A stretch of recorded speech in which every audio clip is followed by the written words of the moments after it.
Hindi ka nakisaya si Sanya Lopez sa kanyang supporter sa isang Christmas Fans Day. Nag-enjoy ang Sparkle actress sa palaro performances at sorpresang hatid ng fans niya na Sanya Warriors. Game din na sumalang si Sanya sa Q&A portion kung saan shinare niya ang mga plano niya next year. Una na dyan ang pagbabalik niya bilang Danaya sa Encantadia Chronicles Sangre. Pati na rin ang pagbida niya sa biggest historical drama ng 2024 na Pulang Araw. Meron din siyang upcoming movie at masusundan na rin ang single niyang Hot Maria Clara soon.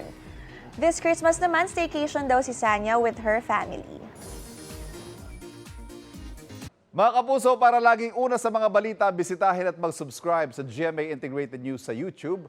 Sa mga kapuso abroad, samahan niyo kami sa GMA Pinoy TV at sa www.gmanews.tv.